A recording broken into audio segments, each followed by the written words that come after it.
अऊज़ुबिल्लाहि मिनश्शैतानिर्रजीम बिस्मिल्लाहिर्रहमानिर्रहीम। अस्सलामु अलैकुम व्यूवर्स, एफएसएल एकेडमी में आपको खुशामदीद कहते हैं।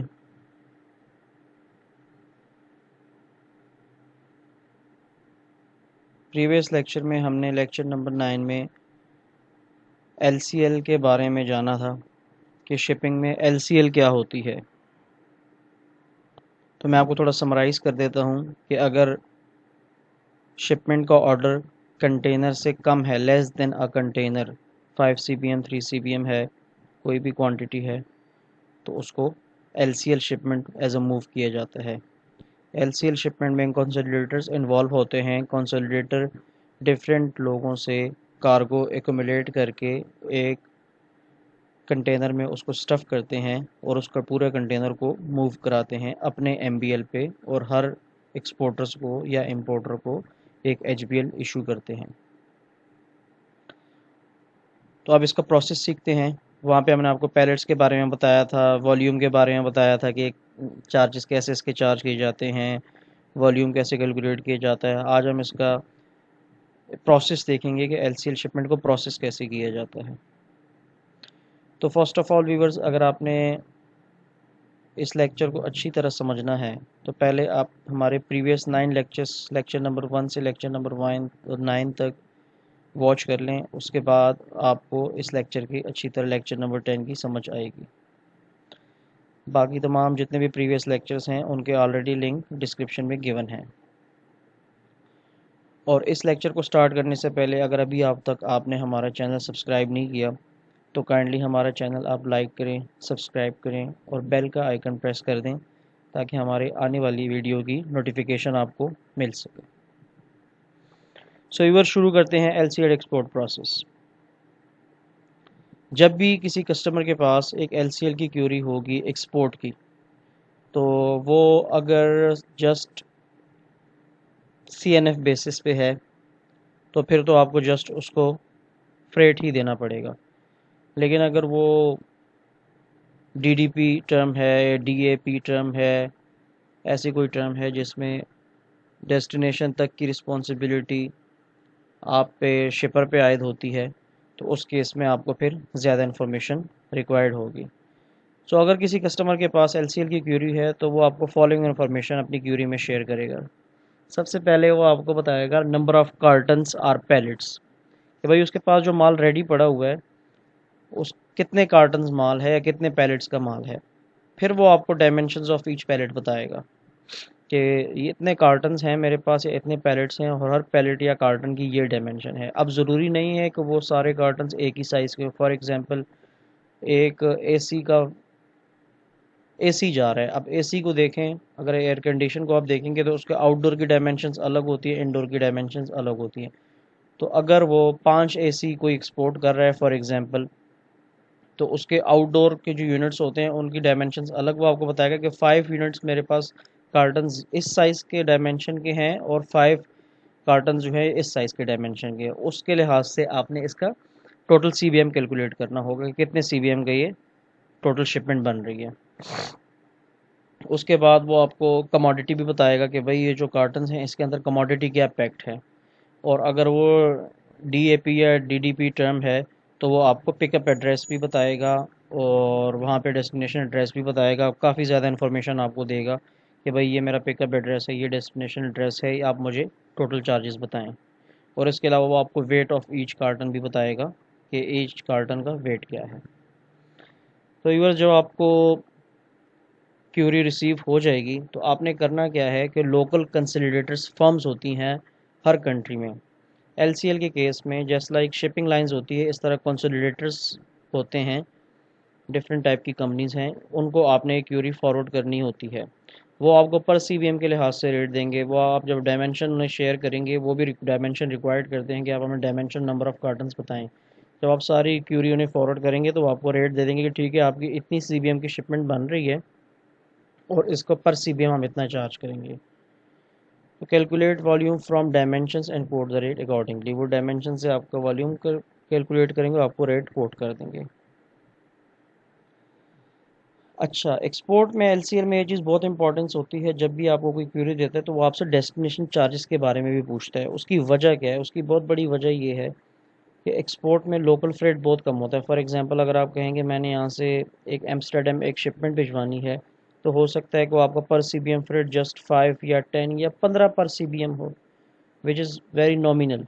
यानी अगर आप देखें कि अगर आपने आपका 5 सीबीएम का भी माल हो तो 15 5 75 यानी कि $75 सिर्फ आपने फ्रेट पे करना है। इतना कम कैसे हो सकता है? How is it possible? उसमें ये होता है कि जो भी कंसोलिडेटर फर्म्स होती हैं उनके जो डेस्टिनेशन एजेंट होता है वो डेस्टिनेशन पे काफ़ी ज़्यादा चार्जेस कलेक्ट करता है। यानी कि इनकी असल कमाई होती है डेस्टिनेशन से। तो फॉर एग्जांपल वो कौन से चार्जेस होते हैं? वो वहाँ पे डेस्टिनेशन में टीएचसी होती है, हैंडलिंग होती है, यार्ड चार्जेस होते हैं, डीओ चार्जेस होते हैं। इसके अलावा भी बहुत से इन लोगों ने हेड्स डाले होते हैं मिसलिनियस करके, वो चार्जेस सारे डेस्टिनेशन पे कलेक्ट करते हैं। तो इस वजह से एक्सपोर्टर वो चार्जेस आपसे पहले से लेके अपने डेस्टिनेशन अपने कंसाइनी को बता देता है कि भाई ये शिपमेंट जो मैं भेज रहा हूँ डेस्टिनेशन पे आपको इतने चार्जेस पे करने पड़ेंगे, क्या आप एग्री करते हैं? अगर उसका इम्पोर्टर एग्री करेगा कि ठीक है मुझे कोई ऑब्जेक्शन नहीं है, मैं इतने चार्जेस यहाँ पे डेस्टिनेशन पे कर दूंगा, तो फिर वो ये शिपमेंट आपको नॉमिनेट करेगा। इसी तरह बाज़ औक़ात ये भी ऑप्शन होती है कि सारे चार्जेस शिपर ही पे करता है। वो आपको कहता है कि आप मुझे डेस्टिनेशन चार्जेस बता दें, डेस्टिनेशन पे आपने कोई कलेक्शन नहीं करनी, फ्री ऑफ कॉस्ट उसको शिपमेंट देनी है, मैं आपको ओरिजिन पे ही ये चार्जेस पे कर देता हूँ। ये भी केस आ सकता है। उस केसेस में आपको शिपर को चार्जेस देने होते हैं, ओरिजिन पे आप वो पे कर देते हैं।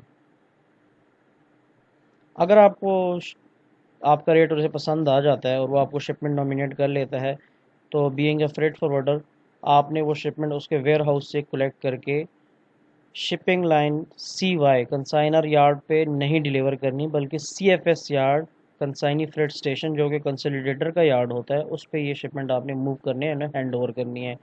उसके बाद उनकी रिस्पॉन्सिबिलिटी होती है, जब आप कस्टम क्लियरेंस करके उनके यार्ड पे हैंड ओवर करके कस्टम क्लियर करके कार्गो ने हैंड ओवर कर देंगे, फिर वो उनकी रिस्पॉन्सिबिलिटी है कि वो कंटेनर में स्टफ़ करके शिपिंग लाइन को ये कंटेनर हैंड ओवर कर दें। तो जैसे ही आप कस्टम क्लियरेंस करेंगे, ऑलरेडी मैंने बता दिया आपको, उसके बाद ये कार्गो कंसोलिडेटर को मूव कर देगा अपने कंटेनर को CY यार्ड पे फॉर द प्लैंड वेसल। जिस वेसल के ऊपर वो प्लैंड होगा वो उस पे वेसल को उस कंटेनर को प्लेस कर देगा। इसके बाद अगर आपकी शिपमेंट की टर्म DAP या DAT या DDP है, तो आपको destination charges plus destination duty taxes plus destination handling plus destination transportation, ये सारे चार्जेस अपने कोटेशन में उसको कोट करने होंगे। ये चार्जेस आपको आपका एजेंट देगा या कंसोलिडेटर देगा आपको। इसके बाद अगर हम ऑपरेशनल एक्टिविटी की बात करते हैं, तो ऑपरेशनल एक्टिविटी LCL में जस्ट लाइक FCL ही होती है।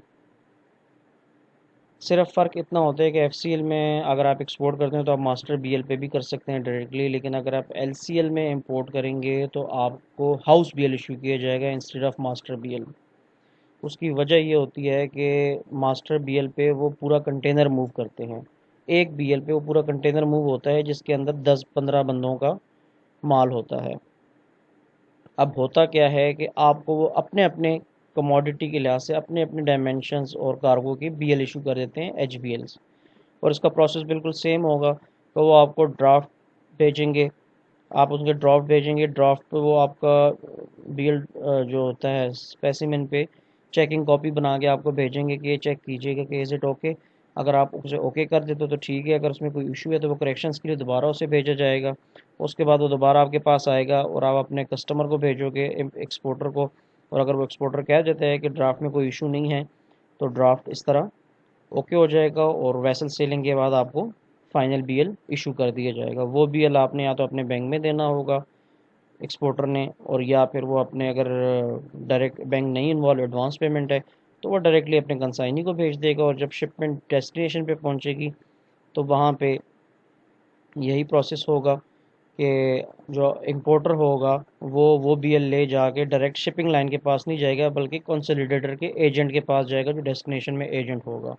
वो जो डेस्टिनेशन वाला एजेंट होगा उसकी रिस्पॉन्सिबिलिटी है कि वो शिपिंग लाइन से वहाँ पे कंटेनर रिलीज़ करके अपने यार्ड में ले आए।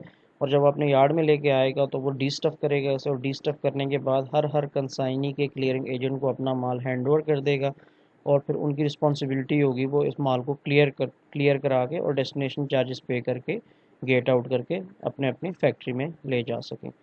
तो इस तरह बाकी प्रोसेस सारा रिमेन सेम ही है। तो जब ये शिपमेंट कंप्लीट हो जाएगी इसके बाद आपने एक्सपोर्टर को अपनी इनवाइस भेज देनी है, फ्रेट इनवाइस, जो भी आपके एग्रीड चार्जेस होंगे। अगर आपके सिर्फ फ्रेट है तो आपने फ्रेट भेजना है, अगर आपने ट्रांसपोर्टेशन और क्लियरिंग भी की है तो आपने वो भी मिला के भेज देना है। एज़ पर एग्रीड कोटेशन आपने उसको इनवाइस भेज के उससे अपनी पेमेंट कलेक्ट कर लेनी है। सो व्यूअर्स, यहाँ पे LCL एक्सपोर्ट का प्रोसेस कंप्लीट होता है। उम्मीद है आपको समझ आ गई होगी, लेकिन फिर भी अगर आपको कहीं पे भी कन्फ्यूजन है तो आप कमेंट्स में पूछ सकते हैं। हमारे फेसबुक पेज का लिंक नीचे गिवन है, वहाँ पे आप जाके हमें ज्वाइन कर सकते हैं फेसबुक पे, वहाँ पे हमसे क्वेश्चन पूछ सकते हैं। सो आज के लिए इतना ही, इंशाल्लाह नेक्स्ट लेक्चर के साथ हाजिर होंगे। तब तक के लिए अल्लाह हाफिज़।